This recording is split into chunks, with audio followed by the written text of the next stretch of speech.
চীনের ডালিয়ানে world economic forum আয়োজিত গ্রীষ্মকালীন দাভোসে বার্ষিক সভায় অংশ নিয়েছেন প্রধানমন্ত্রী তারেক রহমান।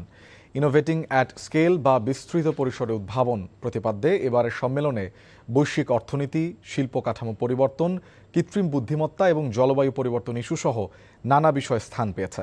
স্থানীয় সময় সকাল 10টায় দালিয়ান আন্তর্জাতিক সম্মেলন কেন্দ্রে 17তম annual meeting of the new চ্যাম্পিয়ন্সের এই সভায় দক্ষিণ কোরিয়ার প্রধানমন্ত্রী কিম মিন সেওক, গিনির প্রধানমন্ত্রী আমুদে উরিবাহ, কাজাখস্তানের প্রধানমন্ত্রী ওলোঝাস বেকতেনভে সহ 90টিরও বেশি দেশ ও অঞ্চল থেকে রাজনৈতিক, ব্যবসায়িক, শিক্ষাবিদ এবং গণমাধ্যম অঙ্গনের 1700-র বেশি প্রতিনিধি অংশগ্রহণ করেন। এই সভায় তারেক রহমানের অংশগ্রহণ বাংলাদেশের জন্য নতুন বিনিয়োগ ও কর্মসংস্থানের সুযোগ সৃষ্টি করবে বলে মনে করা হচ্ছে। সভা শেষে বুলেট ট্রেনে বেইজিংয়ের উদ্দেশ্যে যাত্রা করেছেন প্রধানমন্ত্রী তারেক রহমান। আগামী 26শে জুন চীনের প্রেসিডেন্ট শি জিনপিং এর সঙ্গে তারেক রহমানের বৈঠকের কথা রয়েছে। প্রধানমন্ত্রীর এই সফরে দুই দেশের মধ্যে 15 থেকে 17টি চুক্তি ও সমঝোতা স্মারক সইয়ের সম্ভাবনা আছে।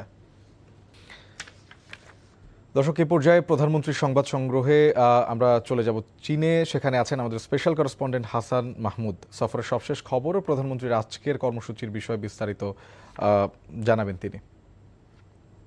প্রধানমন্ত্রী তারেক রহমান দালিয়ানে আজকে ওয়ার্ল্ড ইকোনমিক ফোরামের 17তম বার্ষিক সাধারণ সভায় অংশ নিয়েছেন এবং সেখানে অংশ নিয়েছে 90টিরও বেশি দেশের 1700 ডেলিগেটস অর্থাৎ সদস্যরা। এবং সেখানে বলা হয়েছে জলবায়ু পরিবর্তন বিষয়ক বিষয়গুলো উঠে এসেছে কিভাবে অর্থনৈতিক সমৃদ্ধি আনয়নের বিষয়গুলো, এবং এইখানে প্রধানমন্ত্রী তারেক রহমান বাংলাদেশ কোন অবস্থানে রয়েছে এই জায়গাগুলো থেকে এবং জলবায়ুতে কি ধরনের ঝুঁকির মধ্যে রয়েছে সেই বিষয়গুলো তুলে ধরেছেন। ডালিয়ানে এটি ছিল প্রধানমন্ত্রী সকালে এটি অংশগ্রহণ করেছেন এবং এরপরে প্রধানমন্ত্রী China railway, China roads and highway infrastructure নিয়ে কথা বলেছেন, অবকাঠামোগত উন্নয়নের বিষয়ে কথা বলেছেন এবং 3টি পৃথক বৈঠকে তিনি অংশ নিয়েছেন। সেই বিষয়গুলোতে বাংলাদেশের সাথে চীনের সাথে বাংলাদেশ কিভাবে কাজ করতে পারে এবং এই জায়গাগুলোতে রেলওয়ে, রোডস এবং অবকাঠামোগত উন্নয়নে কিভাবে চায়না বাংলাদেশকে সহযোগিতা করতে পারে সেই বিষয়গুলো উঠে এসেছে।